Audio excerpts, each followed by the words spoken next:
हाथी और चूहे की कहानी। एक राज्य में एक राजा का शासन था। हर सप्ताह पूरी शानो शौकत से नगर में उसका जुलूस निकला करता था, जहाँ प्रजा उसके दर्शन किया करती थी। एक दिन एक नन्हा चूहा उसी राजमार्ग के किनारे किनारे कहीं जा रहा था, जहाँ राजा का जुलूस निकलने वाला था। वह चूहा था तो छोटा सा, मगर उसका घमंड बहुत बड़ा था और वह खुद को सर्वश्रेष्ठ और महान समझता था। कुछ देर बाद राजमार्ग से राजा का भव्य जुलूस निकला, जिसे देखने लोगों की भीड़ लगने लगी। राजा अपने पूरे दल बल के साथ था। उसके सैनिक उसे घेरे हुए थे। कई मंत्री और अनुचर उसके पीछे थे। वह एक विशाल शाही हाथी पर सवार था।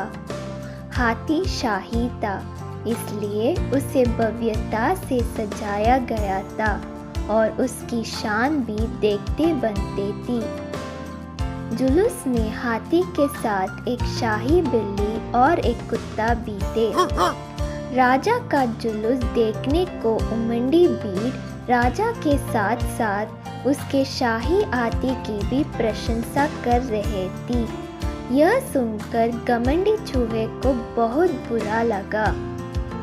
वह हाथी को गौर से देखने लगा, फिर सोचने लगा, इसमें ऐसी क्या खास बात है जो मुझ में नहीं। मैं भी उस जैसे ही हूँ।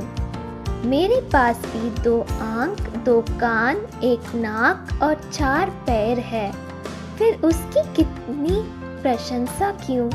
उसके विशाल शरीर के कारण, लंबी सूंड के कारण, छोटी छोटी आंखों के कारण या जुरीदार जमंडी के कारण? इस कारण एक बार तुम लोग मुझे देख लो, उस हाथी को भूल जाओगे। मैं हाथी से ज्यादा महान हूँ। चूहे ये सब सोच ही रहा था कि शाही बिल्ली की नज़र उस पर पड़ गई और उसकी लात टपक गई। जुलूस छोड़ वह उसकी ओर लपकी। फिर क्या था? चूहा अपनी सारी महानता भूलकर धूम दबाकर भागा। भागते भागते वह हाथी के सामने आ गया।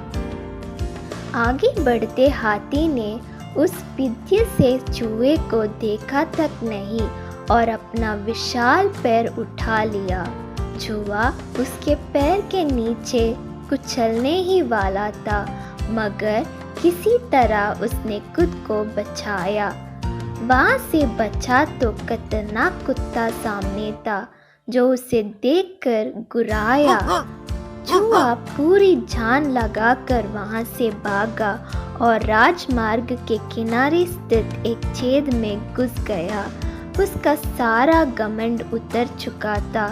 उसे समझ आ चुका था कि वह इतना भी श्रेष्ठ और महान नहीं। सीख: किसी से मात्र रूप रंग की समानता हमें महान नहीं बनाती। महान हमारे गुण और कार्य बनाते हैं।